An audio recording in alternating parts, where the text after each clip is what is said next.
chickens in gardens. Today I'm going to tell you which are the best type of chickens for yourself. Some of the chickens could be cold hardy, some of them could just stay in the hot places, but some of them could be best for both the climates.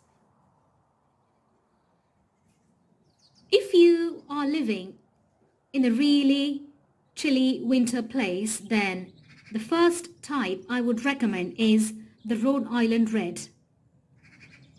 These are one of the best type of chickens as they can survive well in the cold places, hot places, and even the damp ones, which receive quite a lot of rainfall.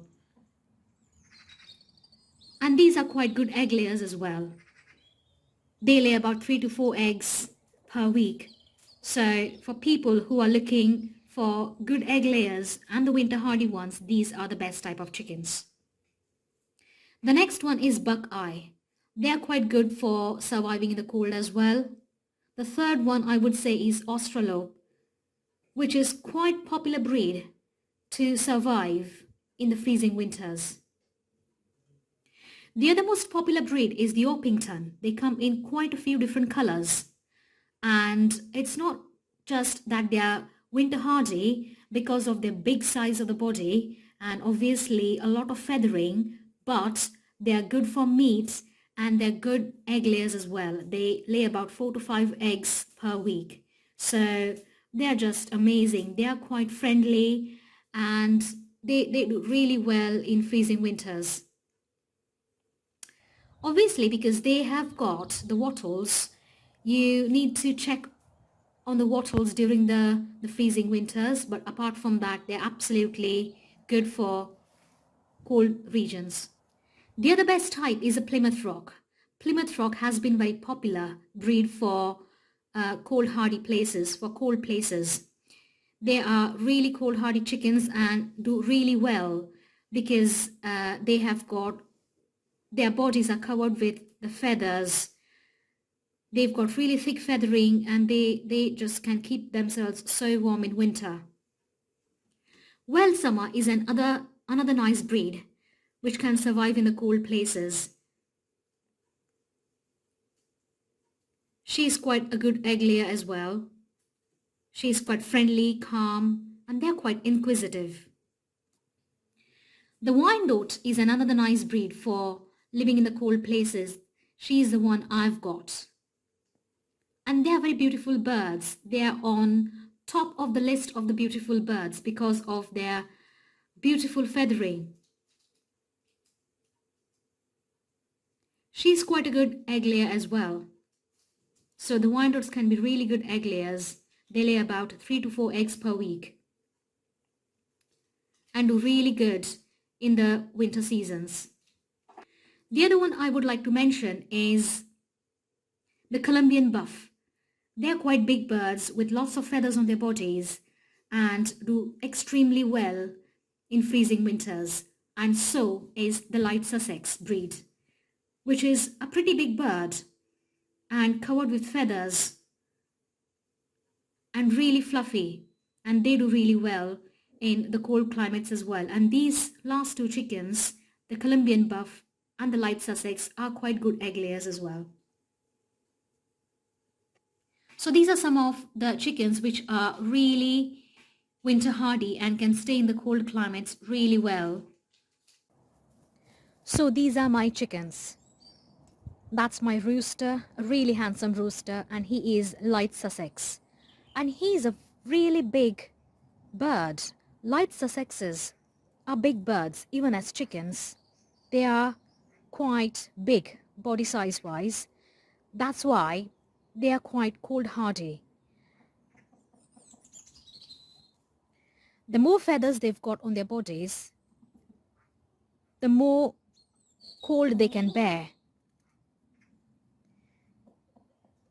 The next one is my Wyandotte, which is black with really beautiful plumage.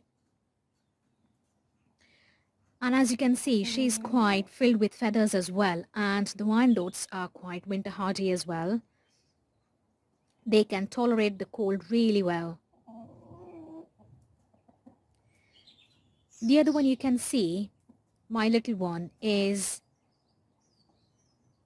she's a cream leg bar. She's a crested cream leg bar, which is a blue egg layer.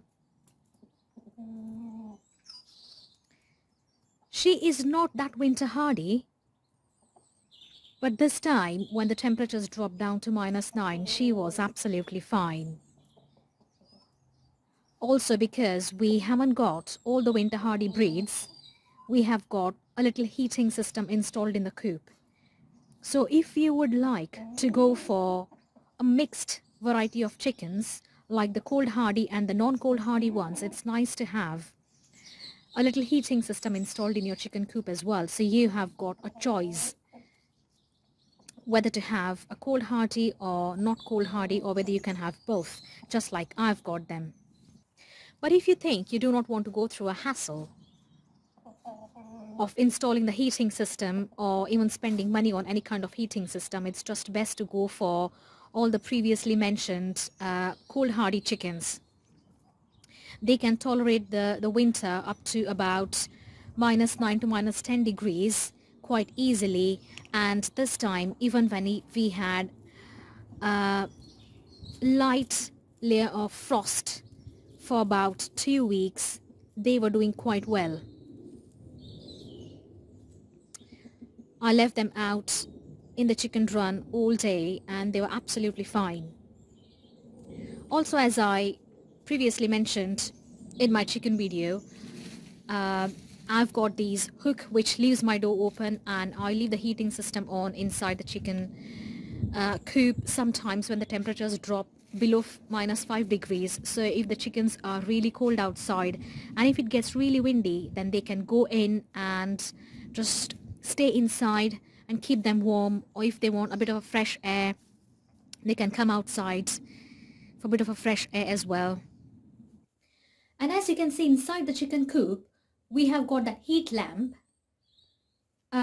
which is, we found that it was not that great when the temperatures really dropped below 0 degrees, because I had the thermometer just next to it, and unfortunately the thermometer still showed that the temperatures were below 0 degrees. So it did not basically raise the temperature of the coop that much. It does provide a little bit of a warmth, but I think it's just meant for little chicks. Then we had this ceramic heating installed in the chicken coop. This is really small device and it's really convenient. It is portable, it is small, and you can keep it in your house for your own use. But we have kept it in the chicken coop because it did actually increase the temperature of the chicken coop and make the chicken coop really warm. So the temperatures were between 12 degrees to 16 degrees inside the chicken coop, when the temperature outside was about -7 degrees for about 2 weeks.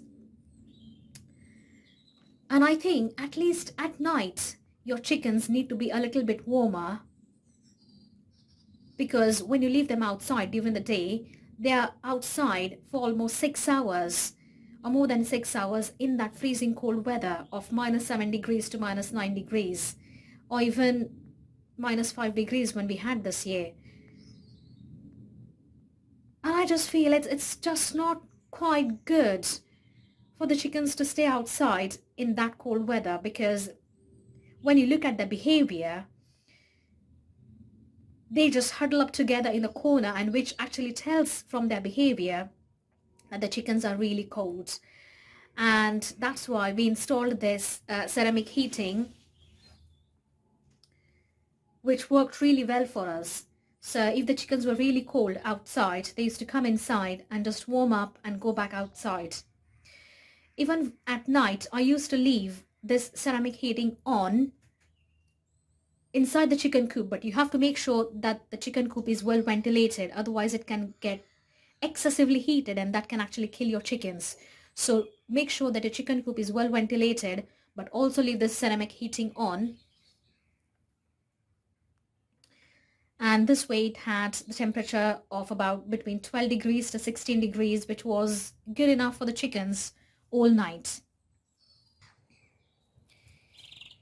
Here they are. They are enjoying this little woodland walk. They really love being here.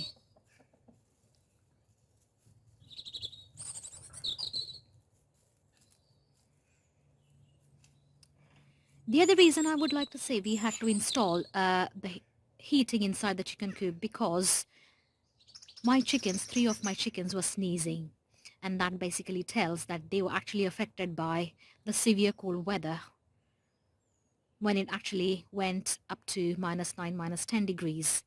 So I had to keep them inside the chicken coop, at least at night, with the heating on, just to make them feel warm, because they do need some warmth. Also, because we've got a rooster, he is quite winter hardy and he is quite a big bird. But the wattles can suffer from frostbite sometimes, so I thought it was just nice to give them a bit of a warmth at night at least, and so that they can have a peaceful sleep. There he is in his little jungle. They love being there.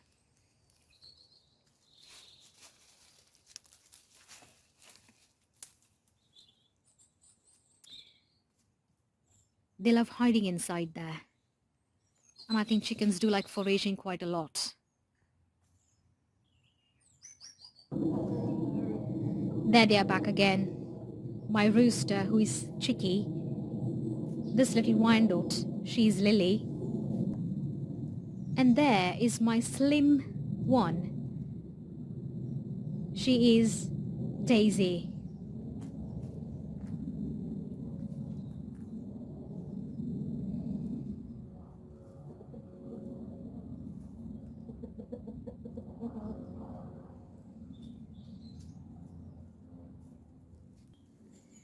So choosing the right breeds for yourself is really important. So you have to make sure what you can do for the chickens and what you can't do for the chickens. If you think you want to be really simple, then it's best to just choose the cold hardy ones, which I've mentioned earlier. And if you think you are ready to make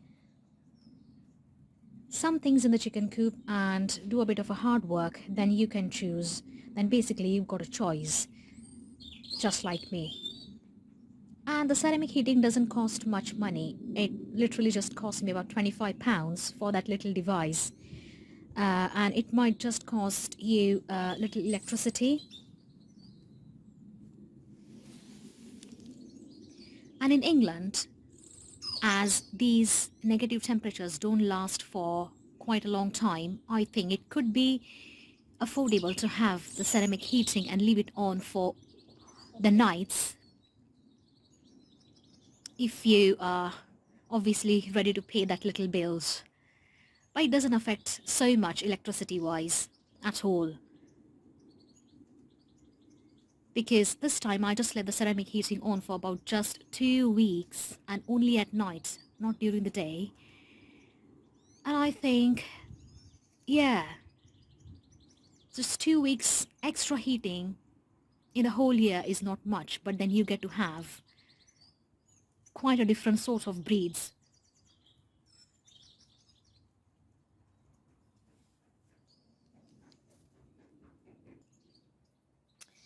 There are my lovely chickens enjoying the sunshine. The sun has just come out in this cold winter. Luckily we haven't got any frost this morning, but the sun is shining and they love being in the sun.